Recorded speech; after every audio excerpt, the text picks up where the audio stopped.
میں نے قرآن مجید کے پہلے پارے میں سے ایک آیہ کریمہ کا کچھ حصہ تلاوت کیا ہے۔ اللہ کریم نے ارشاد فرمایا کہ فَكُلَّمَا جَاءَكُمْ رَسُولٌ بِمَا لَا تَهْوَىٰ، فرمایا تو کیا جب تمہارے پاس کوئی رسول وہ چیز لے کے آ جاتے ہیں جو تمہارے نفس کی خواہش نہیں، پیغمبر ایسی چیز تمہارے پاس لے آئے جن کو تمہاری خواہش تمہارا نفس قبول نہیں کرتا، لا تہوی انفسکم مستکبرتم، جن کو تمہارا نفس قبول نہیں کرتا تو پھر تم تکبر کرتے ہو،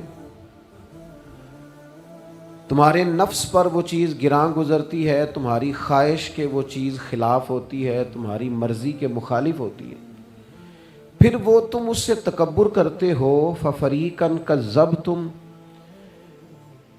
تو ایک گروہ ان میں سے انبیاء کو جھٹلاتا ہے، معاذ اللہ، ایک گروہ کیا کرتا ہے؟ نبیوں کو جھٹلاتا ہے، نبیوں کو، اور دوسرا اس سے بھی آگے بڑھ جاتا ہے، وَفَرِيقًا تَقْتُلُونَ، اور ایک گروہ ان کو شہید کر دیتا ہے۔ انبیاء کرام علیہم السلام کی جو تعلیمات ہوتی ہیں وہ کامل، اکمل اور مکمل ہوتی ہیں۔ انبیاء کرام علیہم السلام معصوم ہوتے ہیں۔ نبیوں میں معاذ اللہ نہ ظاہری طور پر کوئی نقص ہوتا ہے نہ باطنی طور پر نقص ہوتا ہے۔ اللہ تعالیٰ انبیاء کرام علیہم السلام کو بڑے قبیلوں میں پیدا فرماتا ہے، ان قبیلوں میں جو اس دور کے اندر لوگوں میں بڑی قدر کی نگاہ سے دیکھے جاتے ہیں، ان میں نبی آتے ہیں۔ انبیاء کرام کو اللہ تعالیٰ حسن و جمال دیتا ہے، قد و قامت دیتا ہے، ان کو اللہ تعالیٰ پر وجیح چہرے دیتا ہے، کامل تعلیمات دیتا ہے۔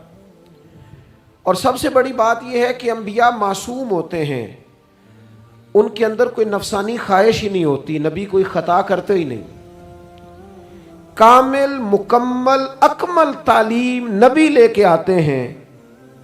لیکن اللہ کا قرآن کہتا ہے کہ جب وہ چیزیں تمہاری نفس کی خواہش کے خلاف ہوتی ہیں، چیزیں بالکل مکمل ہیں، کامل ہیں، اکمل ہیں، نبی معصوم ہیں، عام آدمی اگر کوئی بات کرتا ہے تو اس کی بات میں نقص رہ جاتا ہے، کمزوری رہ جاتی ہے، کسی دانشور سے، کسی شاعر سے، کسی ادیب سے، کسی آپ جس نے اپنی دانش بینش کے حساب سے کوئی بات کی ہے، آپ اگر اس سے کوئی تربیت لیتے ہیں تو اس کی بات میں کمزوری رہ جائے گی، عام آدمی ہے۔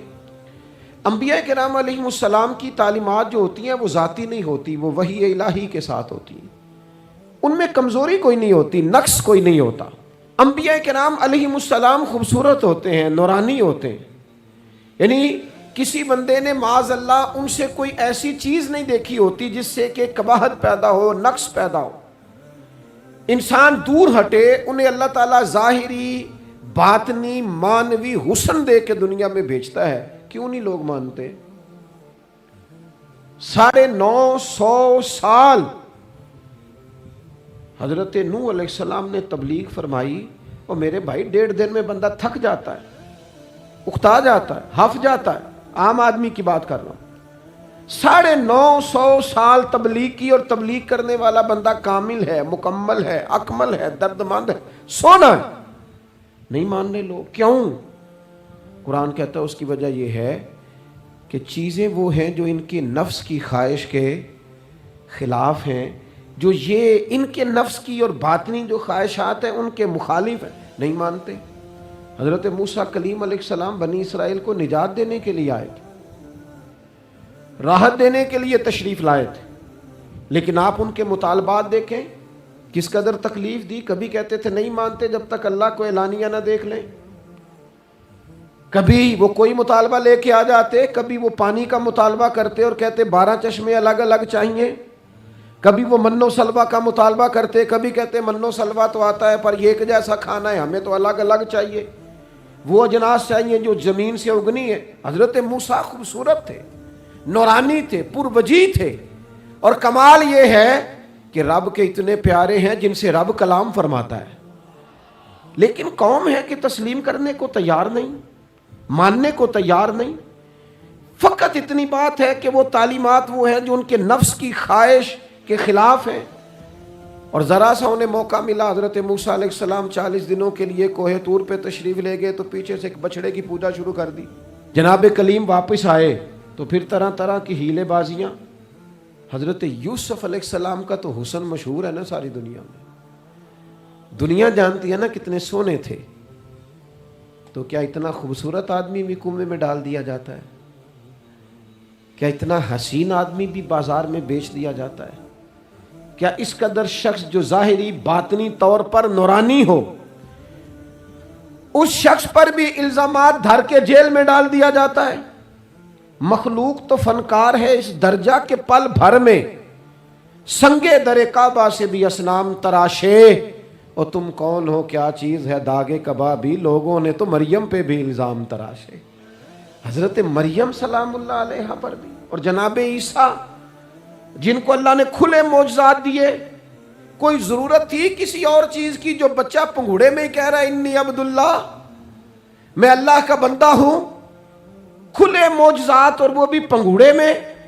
لیکن قرآن کہتا ہے تعلیمات وہ تھیں کہ جو ان کی نفس کی خواہش کے خلاف تھی، لہذا نفس کی خواہش، وہ جو ایک جگہ پہ قرآن مجید نے کہا نا کچھ لوگوں نے نفس کی خواہش کو خدا بنا لیا، وہ چونکہ خواہشات نفسانیہ کے خلاف تھیں، نتیجہ اس کا یہ نکلا کہ ان لوگوں نے پیغمبروں، رسولوں، انبیاء، اللہ کے محبوب بندوں کو جھٹلا دیا، یہاں تک کہ قتل کر دیا۔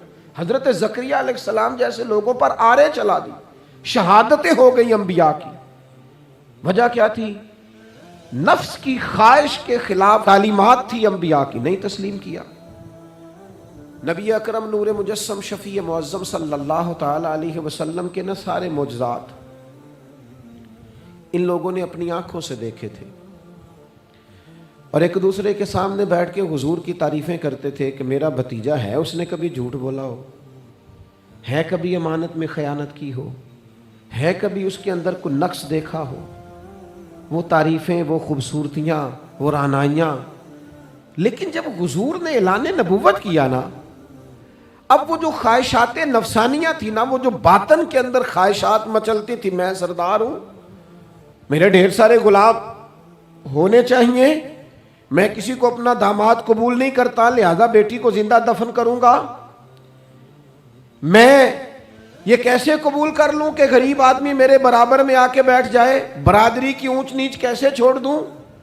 کل تک کہہ رہے تھے آپ صادق ہیں، آپ امین ہیں، آپ حسین ہیں، آپ باوقار ہیں، ہر چیز بیان کر رہے تھے، اور جیسے ہی کہا حضور نے کہ میں اللہ کا رسول بن کے آیا ہوں، جب ماننے کی باری آتی ہے نا، ماننے کی، حضور علیہ الصلوۃ والسلام پہاڑی پر تشریف فرما ہے، اور کریم محبوب علیہ الصلوۃ والسلام نے اونچی پہاڑی تھی، اس طرح کوئی آدمی یہاں دیوار پہ اوپر کھڑا ہو جاتا ہے تو آپ تو اس طرف نہیں دیکھ رہے، وہ ادھر بھی دیکھ رہا ہے، ادھر بھی دیکھ رہا ہے۔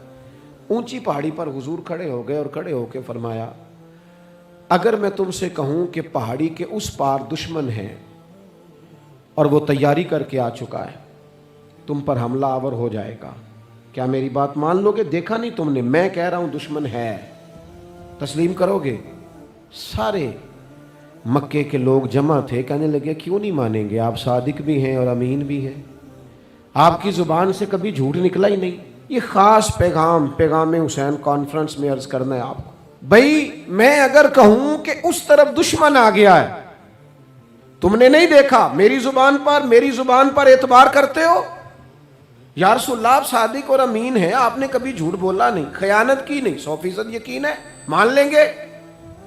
یہ بات ماننے کو تیار ہیں، یہ بات تسلیم کرنے کو تیار ہیں کہ آپ صادق اور امین ہیں، تو حضور نے فرمایا جس زبان سے تم یہ ماننے کو تیار ہو نا کہ اس طرف دشمن کھڑا ہے حملہ کر دے گا، اس زبان سے یہ بھی مان جاؤ کہ میں اللہ کا سچا رسول بن کے آیا ہوں۔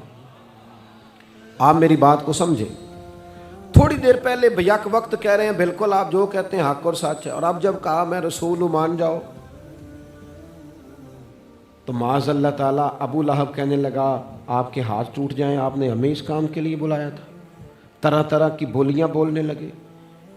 جب مفادات پر چوٹ لگتی ہے، جب خواہشات نفس کو چھوڑنا پڑتا ہے، جب ذرا اپنی طبیعت پر کچھ چیزیں بوجھ بنتی ہیں، میرے اصحاب قبلہ عالم فرمایا کرتے تھے ہمارے دشمن جب ہم پر تنقید کرتے ہیں تو کئی باتیں غلط بھی کرتے ہیں لیکن کچھ باتیں ٹھیک بھی ہوتی ہیں، بجائے اس کے کہ ہم اسی وقت اٹھ کے قبول کریں، تسلیم کریں کہ جناب یہ بات جو آپ نے کیا یہ بالکل ٹھیک ہے، میں کھلے دل سے اس کو قبول کرتا ہوں. اتنی جرت کون کرے؟ اتنی ہمت کا مظاہرہ کون کرے؟ وہ چیزیں جو ہمارے نفس کی خواہش کے خلاف ہوتی ہیں ہم قبول کرنے کو تیار ہی نہیں ہوتے. لیکن جو مزاج دین ہمیں عطا کرتا ہے، وہ دین ہمیں یہ عطا کرتا ہے کہ جب تم یہ دیکھو نا کہ بات جو ہو رہی ہے وہ بات ٹھیک ہے، اگرچہ میرے مفادات کے بھی خلاف ہے، اگرچہ میرے نفس کی خواہش کے بھی خلاف ہے، اگرچہ میری سرداری کے بھی خلاف ہو سکتا ہے، میرا مالی نقصان بھی، لیکن چونکہ ٹھیک ہے لہذا مجھے قبول کر لینی چاہیے. یہ جرت پیدا کریں اپنے دل کے اندر، یہ طاقت پیدا کریں. یہ آج کا پیغام ہے. آپ دیکھیے حضرت فاروق اعظم رضی اللہ تعالیٰ عنہ نے مسئلہ بیان کیا تو جناب فاروق اعظم رضی اللہ تعالیٰ عنہ نے اس مسئلے میں عورتوں کے مہر کے متعلقہ، جو حق مہر ہوتا ہے خاتون کا، اس کے متعلقہ جناب عمر نے کوئی مسئلہ بیان کیا. تو آپ جمعہ پڑھا کے باہر نکلے تو ایک خاتون کھڑی تھی دروازے پر، کہنے لگی امیر المومنین حد ہو گئی ہے، آپ عورتوں کو مہر لینے پر پابندی لگا رہے ہیں، اتنا لینا اتنا نہ لینا، اور اللہ رسول نے کھلی اجازت دی ہے جتنا مرضی لے لیں. اس خاتون نے دلائل پیش کیے. اب امیر المومنین کے سامنے ایک تو ہے کہ عام مرد کے سامنے عورت بات کرے تو لوگ قبول نہیں کرتے، اور 22 لاکھ مربع میل کا حکمران اور جس کے بارے میں معروف ہے کہ ان کا درہ ہر وقت چلتا ہے. اس خاتون نے جناب عمر سے کہا کہ جناب مسئلہ یوں ہے، آپ نے یوں بیان کیا ہے. اب ارد گرد لوگ کھڑے تھے، کسی نے یہ نہیں کہا گستاخ معاذ اللہ تو کیا کہہ رہی ہے، امیر المومنین کے سامنے کلام کرتی ہے. بات حق تھی، کسی نے جرت نہیں کی.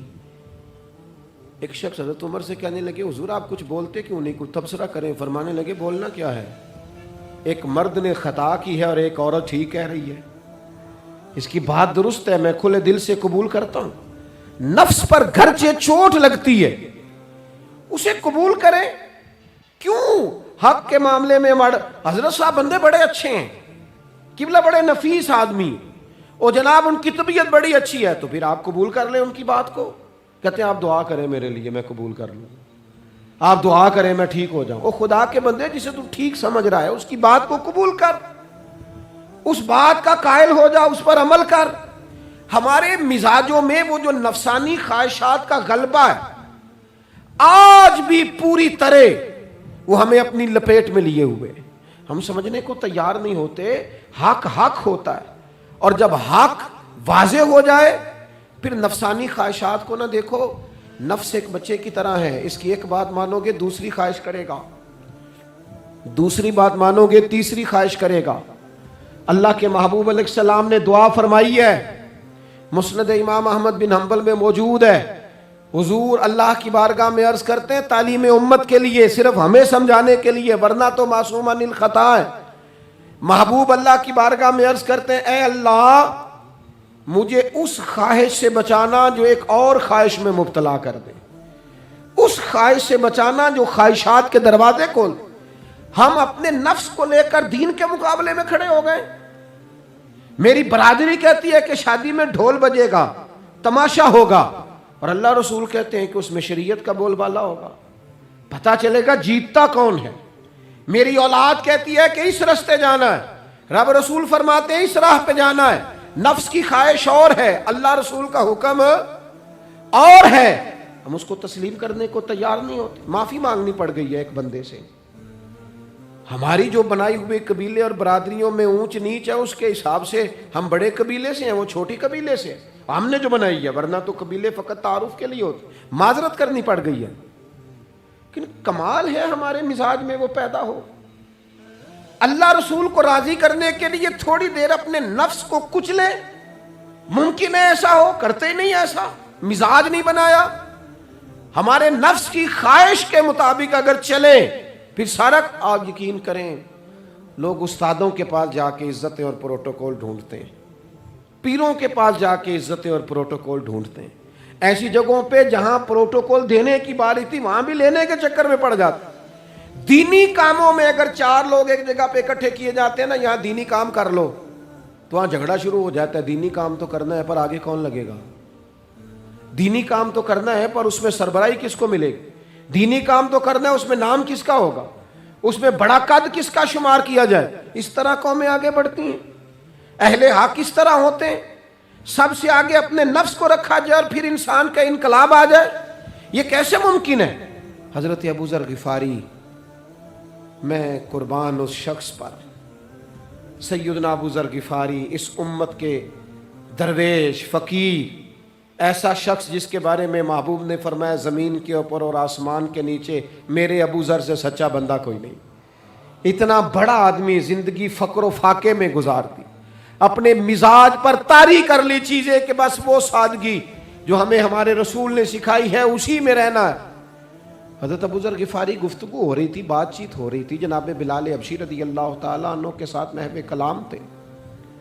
حضرت بلال نے اپنے آپ کو سمجھا لیا تھا کہ میں دروازہ رسول کا گدا ہوں۔ کچھ لوگ نا غلام بے دام ہوتے ہیں، بے دام۔ ہمارے ہاں نا کچھ لوگوں کا پروٹوکول ہوتا ہے، اور کچھ لوگ ایسے ہوتے ہیں جو صبح سے لے کے شام تک جھاڑو دے رہے ہوتے ہیں، خدمتیں کر رہے ہوتے ہیں۔ میں آپ کو صحیح معنوں میں بتاؤں تو اصل حقدار وہ ہوتے ہیں لوگ، اصل ڈیوٹیاں ان لوگوں کی ہوتی ہیں۔ حضرت بلال حبشی نے طے کر لیا تھا کہ میں نے بس نوکری کرنی اور توجہ سے کرنی ہے۔ اور میں آپ کو دل کی بات بتاؤں، میں نے بڑے کیمرے دیکھے اپنی زندگی میں، میں نے بڑا کچھ دیکھا تھوڑے وقت میں۔ میں آپ سے عرض کروں، وہ بڑی مزیدار زندگی ہوتی ہے جس میں انسان تھوڑا پیچھے بیٹھا ہوا ہوتا ہے، جس میں نا بہت سارے کام ہیں۔ میں تھوڑے دن پہلے ایک جگہ جماعت کرانے کے لیے کھڑا ہوا، ایک صاحب نے جماعت کی ویڈیو بنانی شروع کر دی، بعد میں مجھے دوست بتانے لگے وہ خدا کے بندے، عبادت تقریر میں کبھی رونا آ جاتا تھا، دعا میں رونا آ جاتا تھا، میں نے ضبط کرنا شروع کر دیا، چھوڑ دیا۔ لوگ آنسو بیچنے لگ جاتے، پیر صاحب رو پڑے۔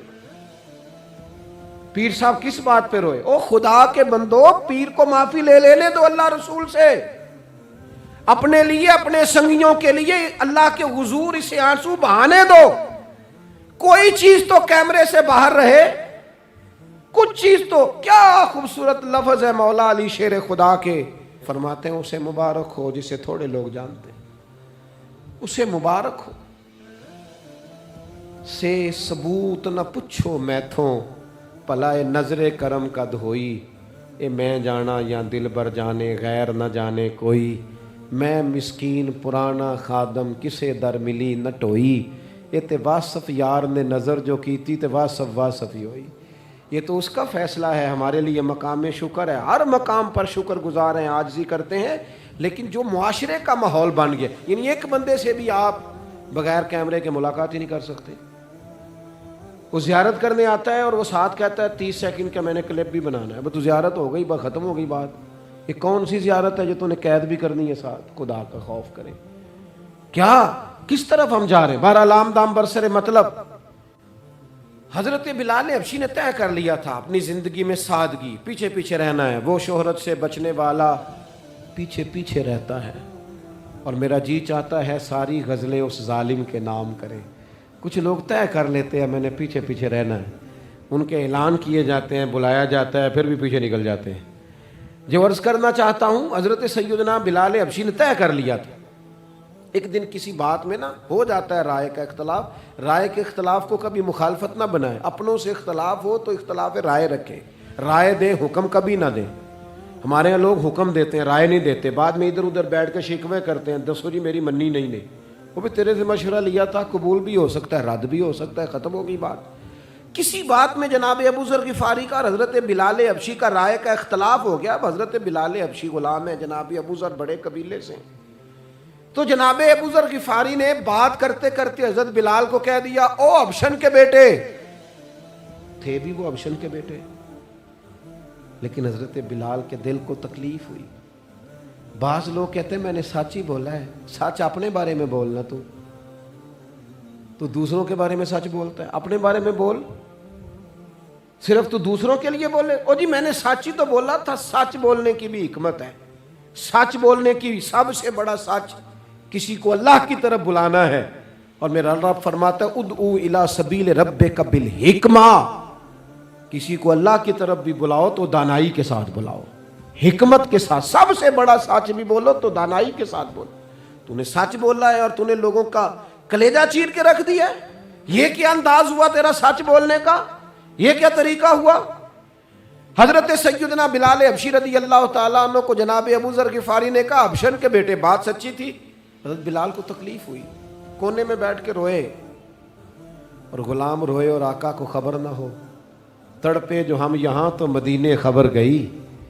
حضور علیہ الصلوۃ والسلام پتہ چلا, محبوب نے ممبر سجایا. حضور کی عادت تھی نامینیٹ کر کے اصلاح نہیں کرتے تھے, بائی نیم نہیں, نامزد کر کے نہیں, اوورال بات کر دیتے, سمجھنے والے سمجھ جاتے. حضور فرمانے لگے لوگوں کو کیا ہو گیا ہے, میں نے تو جاہلیت کی ساری باتیں پاؤں تلے رون دی تھی, ابھی بھی کہتے ہیں بلال کو حبشن کا بیٹا. حضرت ابو ذر غفاری کہتے ہیں باقی تو کوئی نہ سمجھے تو میں سمجھ گیا. بڑا مشکل ہوتا ہے مجمعوں میں اٹھ کے معافی مانگنا. ہمارے ہاں بعض لوگ معافی بھی اس طرح مانگتے ہیں کہ یوں لگتا ہے گن بھی ساتھ پکڑی ہوئی ہے, معافی دو ورنہ گولی مار دوں گا. معافی مانگنے کا بھی طریقہ سلیقہ نہیں آتا. اور دنیا میں کچھ ایسے نفس پرست ہیں ان کو استادوں سے معافی مانگنے پڑی تو نہیں مانگ سکتے.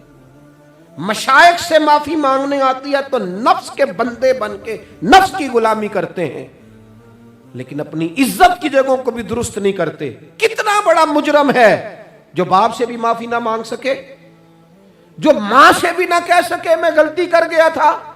اتنی بڑی نفس پرستی. تو نے آقا بنا لیا اپنے نفس کو اپنا. مجمعوں میں معافی مانگنا, اعتراف کرنا, حق کو قبول کرنا, اپنے نفس کو ذبح کرنا. حضرت ابو ذر غفاری مجمع کے بیچ اٹھ کے کھڑے ہوئے, چمکتا دمکتا چہرہ, قبولیت حق کا جذبہ, اپنے نفس کو چیر دینا اور اس پر پاؤں رکھ کے رب رسول کا قرب حاصل کرنے کا ذائقہ. جناب ابو ذر غفاری حضرت بلال کے قریب گئے اور پھر ان کے سامنے لیٹ گئے, رو کے کہنے لگے حبشن کے بیٹے اٹھا اپنا پیر اور رکھ میرے سینے پہ. میں اس قوم کو بتانا چاہتا ہوں کہ تھا تو حبشن کا بیٹا, پر جب سے مدینے والے کا کلمہ پڑا ہے کائنات میں عزت والا ہو گیا ہے.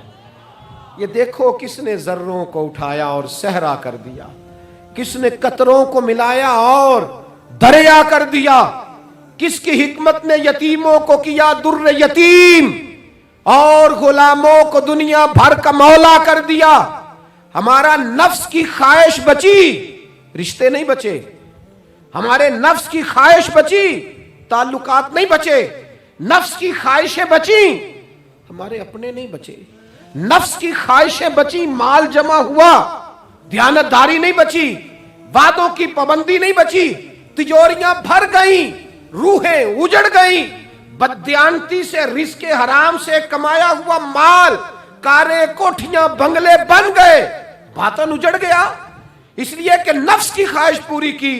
نفس کے سامنے اگر انبیاء کی بھی تعلیمات آئیں, لوگوں نے تکبر کیا, قتل تک کر دیا نبیوں کو, لیکن اپنے نفس کی خواہش کے خلاف جانے کو تیار نہ ہوئے. خدا را واپس آ جاؤ, خدا را. وقت آیا, یہ وقت بدلتا رہا, یہ دور تبدیل ہوتا رہا. لوگوں نے اپنی بادشاہیاں قائم کرنے کے لیے بڑے بڑے قتل کیے. ہلاکو خان نے انسانی کھوپڑیوں کے مینار بنائے. لوگوں نے بڑے بڑے ظلم کیے, جبر کیے, خوف اور ہراس پھیلایا. اپنے اقتدار پکے کرنے کے لیے بڑے بڑے جبر کیے. پھر کیا ہوا؟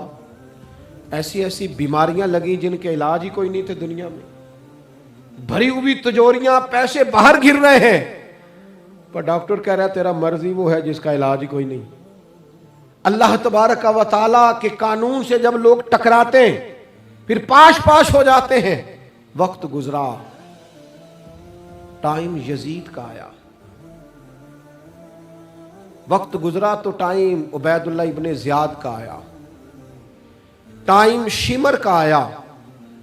1450 سال گزرنے کے بعد اس ہزاروں کے مجمع میں سے ایک ایک بچے کو حدیث یاد ہے کہ حسن اور حسین جنتی جوانوں کے سردار ہیں. بتاؤ یزید کو نہیں آتی تھی؟ شمر کو نہیں پتا تھا؟ کلمہ تو پڑھتے تھے نا. یہ عبید اللہ ابن زیاد کو نہیں پتا تھا؟ نبی پاک علیہ السلام کے کندھوں پر حسنین رہے, ان سب کو پتہ نہیں تھا؟ یہ جانتے نہیں تھے کہ یہ وہ حسنین کریمین ہیں جن کو حضور سنتے تھے، فرماتے تھے یہ میرے پھول ہیں دونوں؟ کیا بات رضا اس چمنستان کرم کی، زہرا ہے کلی جس میں حسن اور حسین پھول۔ آج 1450 سال گزرنے کے بعد امت کو حدیث آتی ہے کہ نبی پاک علیہ السلام نے فرمایا جس نے حسن اور حسین سے پیار کیا اس نے مجھ سے پیار کیا، جس نے ان سے بغض رکھا اس نے مجھ سے بغض رکھا۔ کلمہ پڑھتے تھے، مسلمان کہلاتے تھے۔ 10 محرم کو جمعے کا دن تھا، امام حسین امامہ باندھ کے گھوڑے پر بیٹھ کر خطبہ دینے لگے تو ایک شخص اندر سے بول کے کہنے لگا حسین تقریر لمبی نہ کر، ہمارا جمعہ لیٹ ہو رہا ہے۔ بلے و نمازیوں، سامنے وہ شخصیت کھڑی ہے جس پر ابھی درود پڑھیں گے نماز میں، اللہم صلی علی محمد وعلا، ابھی درود پڑھیں گے حسین ابن علی پر، ابھی شہید کر کے ابھی درود پڑھیں گے، وہ سامنے کھڑے۔ اور امام حسین کا ایک جملہ تاریخ نے یوں لکھا ہے کہ شاید ریت کے ذرے بھی تڑپ گئے۔ امام علی مقام فرمانے لگے مجھے غور سے دیکھو، تمہیں پتہ ہے میں کون ہوں؟ تم جانتے ہو میں کون ہوں؟ نبی پاک نے فرمایا تھا یہ حسن اور حسین میرے بیٹے ہیں کیونکہ میری بیٹی کے بیٹے۔ تمہیں پتہ ہے میں کون ہوں؟ سامنے امام حسین کھڑے، فرمایا مجھے جانتے ہو؟ اور امام علی مقام فرمانے لگے میں تمہارے نبی کا نواسہ ہوں، اور آج کے بعد تمہیں کسی نبی کا کوئی نواسہ نہیں ملے گا، کیونکہ نبی پاک آخری نبی ہیں، اور جب حضور کے بعد کوئی نبی نہیں آئے گا تو کسی نبی کی اولاد کیسے ہوگی؟ تمہیں آج کے بعد کسی نبی کے نواسے کی زیارت نہیں ملے گی۔ میں کیسے آپ سے یہ بات آپ کو عرض کروں کہ سامنے حسین ابن علی بھی ہوں تو لوگ نفس کی خواہشیں پوری کرتے ہیں، لوگ اپنی کرسیاں پکی کرتے ہیں، لوگ گورنریاں پکی کرتے رہے، لوگ گڈ بک میں جانے کے لیے ایک دوسرے کو شاباشیاں دیتے رہے، جشن ہوتا رہا۔ سب سے پہلے ایک شخص نے امام حسین کا قافلہ روکا تھا، اس کا نام حور بن یزید تھا، سب سے پہلے اس نے روکا تھا، وہ ایک لشکر کا سپہ سالار تھا۔ جب امام حسین رضی اللہ تعالیٰ عنہ نے خطبہ پڑھا نا تو حور یزیدی فوج میں تھا، واپس گیا اور عبید اللہ ابن زیاد سے جا کے کہنے لگا، یا جو بھی وہاں لوگ موجود تھے یزیدی فوج کے، ان سے کہنے لگا تم نے تو کہا تھا کہ صرف راستہ روکنا ہے، تم نے تو کہا تھا کہ صرف ان سے کچھ منوانا ہے، تم نے تو جب مجھے بھیجا تھا تو کہا تھا کہ بات تھوڑے معاملات ہیں، اوہ سچ بتاؤ نبی کے نواسے کو شہید کرو گے؟ تم نے تلواریں نکال لی ہیں، نیزے نکال لیے ہیں، تیر نکل آئے ہیں، تیاری مکمل ہے، مجھے سچ بچاؤ، کیا حسین ابن علی کی گردن پر خنجر چلانے لگے ہو؟ سیدہ فاطمہ کا جگر پارا شہید ہوگا، کیا یہ خبر سچ ہے؟ یوں ہوگا؟ تو کہنے لگے ہاں یہی حکم ہے ہمیں، یہی تیاری ہے، یہی پروگرام ہے، یہی پلان ہے، یہی ہوگا۔ کہنے لگا میں اور آپ تو مدینے والے رسول کا کلمہ پڑھتے ہیں، تو کیا محبوب کے نواسے کو ذبح کرو گے؟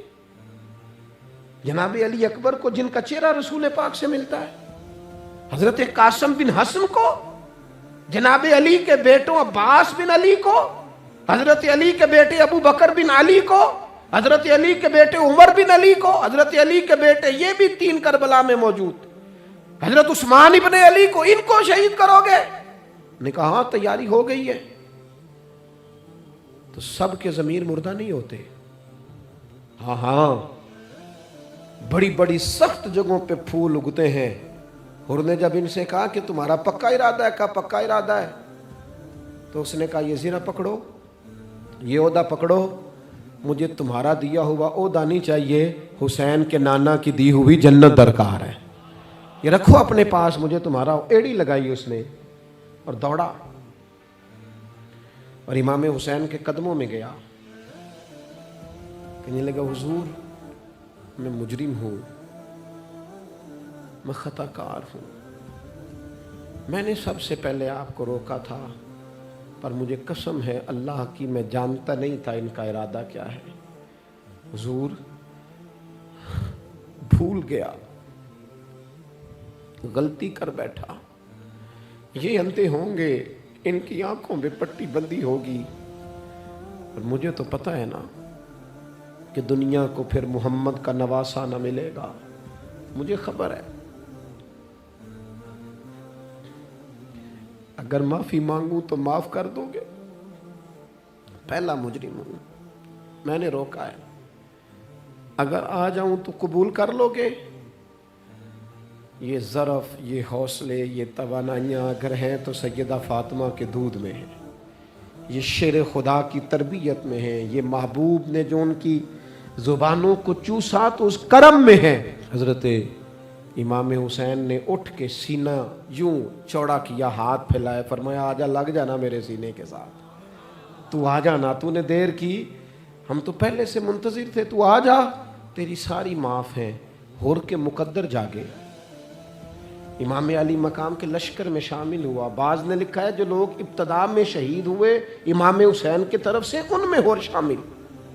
خدا را کچھ خواہشات, کچھ نفسانی باتیں چھوڑ دو. سارا دن اپنے آپ کو ہی منواتے رہنا. اپنی ضد کے سامنے لوگ بڑے بڑے ادارے تباہ کر دیتے, بڑی بڑی جماعتیں تباہ ہو گئیں, بڑے بڑے آستانے خیر کے ٹوٹ گئے, لیکن ہماری انا, ہماری ضد, ہمارا تکبر, ہماری اپنے لیے خواہشات یہ ختم نہ ہو سکیں. امام حسین رضی اللہ تعالیٰ عنہ کو جن لوگوں نے شہید کیا, انہیں حضور کا خون نظر نہیں آیا, نفس کی خواہشیں نظر آئیں, جائیدادیں نظر آئیں. لیکن پتہ ہے کمال کیا ہے؟ ہمیشہ جو لوگ حق قبول کرتے ہیں نا, اللہ تعالیٰ انہیں یہ عزت عطا کرتا ہے. دو چار باتیں میری ضرور لے کے جانا. یہی لنگر ہے آج پیغام حسین کانفرنس کا. دیکھو آپ کے والد آپ کو جو سمجھاتے ہیں وہ ٹھیک ہے, یا جو آپ کہہ رہے ہیں وہ ٹھیک ہے؟ غور کرو. آپ کے اساتذہ اور مشائخ جو آپ کو کہتے ہیں وہ ٹھیک ہے, یا جو ضد آپ نے لگا لی ہے وہ ٹھیک ہے؟ اور سب سے بڑھ کر اللہ رسول کا حکم زیادہ مؤثر ہے, یا جو آپ نے اپنی مرضی سے چیزیں طے کی ہیں وہ زیادہ مؤثر؟ اپنی نفسانی خواہشات کو تھوڑی دیر کے لیے کنٹرول کرو, اپنے آپ پر تھوڑی دیر کے لیے پابندی لگاؤ, ایک ایک کر کے اپنی خواہشات کو کچلو. زندگی کے اندر کچھ ایسی چیزیں پیدا کرو جس سے روح تازہ رہے, دل تازہ رہے, طبیعت تازہ رہے, دین بچا رہے. جتنی طلاقیں ہوتی ہیں نا معاشرے میں, ہم سے اگر دن میں 100 لوگ مسئلہ پوچھتے ہیں تو 95 طلاق والے ہوتے ہیں, سوائے اس کے کہ نہ میاں ہارنے کو تیار تھا نہ بیوی ہارنے کو تیار تھی, بالآخر رشتہ ہی ہارا. دونوں کے ہوتے ہوئے بچے یتیموں جیسی زندگی گزارنے لگے. تھوڑی دیر کے لیے لوگ چپ نہیں کیے, سارا کچھ ختم کر لیا. اپنی مزاج کے اندر, اپنی طبیعت کے اندر تحمل پیدا کرو, بردباری. میں ایک دفعہ بہت پریشان تھا, حالات کچھ عجیب رخ اختیار کر گئے, بہت پریشان تھا. تو میں ایک بزرگ کی خدمت میں حاضر ہوا, میں نے کہا دعا فرمائیے گا. تو مجھے کہنے لگے سیدہ زینب کی سیرت پڑھو. تو میں نے پہلے دن آ کے کتاب کھولی نا, تو دربار دمشق میں جو جناب زینب نے کلام فرمایا نا, انسان ٹوٹ جاتا ہے, لیکن انسان حق پہ ہو کہ اگر گلا بھی کٹا لینا تو اس کا مزاج طاقتور رہتا ہے, روح طاقتور رہتی, اسے محسوس ہوتا ہے کہ میں کمزور نہیں پڑا. یزید نے جب کوئی بات کی نا دمشق کے دربار میں, تو حضرت زینب پیچھے بیٹھی تھی پردے کے لوگوں کے درمیان. اس نے جب کوئی بات کی تو جناب زینب وہاں سے اٹھ کے, ہماری خواتین ہر بات پہ روتی ہیں, دو کہیں کہ ختم ہی نہیں ہوتے. جناب زینب پیچھے سے اٹھیں پردے کے پیچھے سے, اور جب اپنی گرجدار آواز میں انہوں نے گفتگو شروع کی تو وہاں ایک نابینا بزرگ بیٹھے تھے جو مولا علی شیر خدا کی بارگاہ میں حاضری دیا کرتے تھے. جب سیدہ زینب نے خطبہ شروع کیا نا تو وہ بزرگ چونک گئے, اور وہ نابینا تھے تو ساتھ والے آدمی کا گھٹنا ہلا کے کہنے لگے علی آ گئے دربار میں. علی کی آواز ہے, علی بول رہے ہیں دربار دمشق میں. وہ زینب کا خطاب منبر پہ علی بول رہے ہوں جیسے. علی آ گئے, وہ گرج آواز میں, وہ تنتنا, وہ دبدبا,